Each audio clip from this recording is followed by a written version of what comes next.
स्वागत है आपका हिस्टोरिकल इवेंट्स नामक इस यूट्यूब चैनल में। और इस वीडियो में आज हम उत्तर संगम साहित्य के बारे में चर्चा करेंगे। उत्तर संगम साहित्य का जो समय है वो 300 ईस्वी से लेकर के 600 ईस्वी का समय है। इससे पहले वाले वीडियो में हमने जो है आरंभिक संगम साहित्य के बारे में चर्चा करी थी और जिसका काल 100 ईसा पूर्वी से 300 ईस्वी तक का समय था। उत्तर संगम साहित्य में जो हमें ग्रंथ मिलते हैं उसमें किडक्कनक्कु नामक 18 लघु लेखन और 2 महाकाव्य शिलपदिकारम और मणिमेकलई मिलते हैं। ये 4वीं तथा 8वीं शताब्दी ईस्वी के दौरान लगभग लिखे गए हैं। अपने विषय छंद शास्त्र और विषय चयन में ये ग्रंथ अपने पूर्व से ग्रंथ से भिन्न है, अतः इनको रचना और काल की दृष्टि से अलग माना गया है।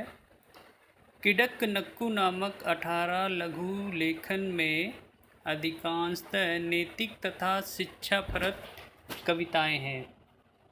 ये वेपणा छंद में लिखी गई है जिसमें मात्र 2 या 4 लाइनें होती हैं। इनमें जो लोकप्रिय विषय है वह है तिरुकुरल और नालदियार, जिसको जैन प्रवृत्ति के कवियों द्वारा लिखा गया है।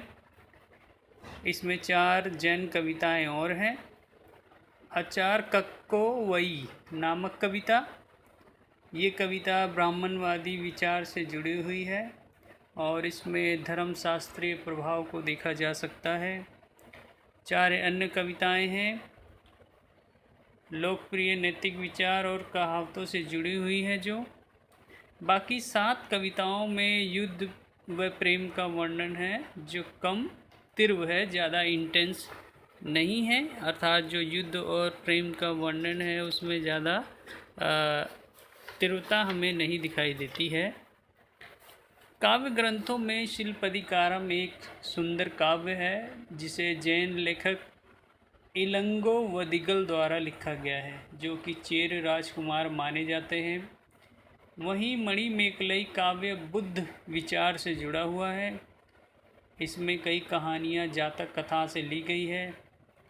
इस ग्रंथ में धार्मिक प्रचार ज़्यादा दिखाई देता है और जो बताता है कि विभिन्न धार्मिक पक्षों के मध्य विवाद व वार्तालाप होता रहता था। इन दोनों महाकाव्य शिलपदिकारम और मणिमेकलई को सामान्यतः 5वीं और 6वीं शताब्दी के समय का माना जाता है।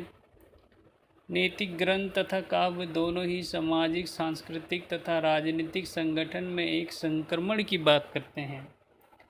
ये बदलाव हमें संगम साहित्य के समय से लेकर पल्लव काल तक दिखाई देता है।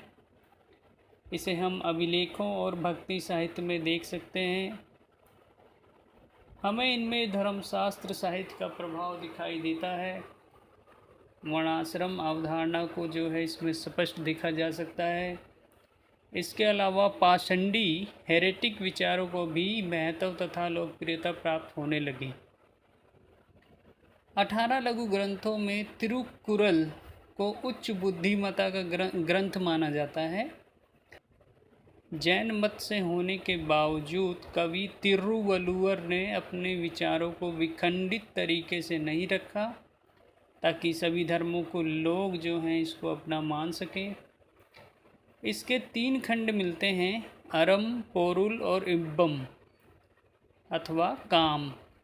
ये उत्तर भारत के धर्म अर्थ काम से मेल खाते हैं। पहले खंड में हमें न केवल व्यक्ति के निजी नैतिक जीवन के विषय में चर्चा मिलती है बल्कि बुजुर्गों, समाज, राजा और राज्य के साथ उसके संबंधों और उत्तरदायित्व का भी उल्लेख हमें मिलता है। दूसरे खंड में हमें अर्थशास्त्र, परंपरा के प्रयोगों और व्यवहारों का उल्लेख मिलता है, किंतु कौटिल्य की अपेक्षा लेखक ने यहाँ पर मित्रता, दयालुता और न्याय पे जोर दिया है। अंतिम खंड में हमें अक्कम परंपरा, दरबारी कविता देखने को मिलती है। तिरुवल्लुवर ने अत्याचारी शासन की निंदा की है, वहीं उनके भौतिकतावादी विचार जैन धर्म की नैतिकता से मेल भी खाते हैं। उत्तर संगम साहित्य में इतना ही। कृपया इस वीडियो को लाइक कीजिए, शेयर कीजिए और चैनल को सब्सक्राइब कीजिए। धन्यवाद।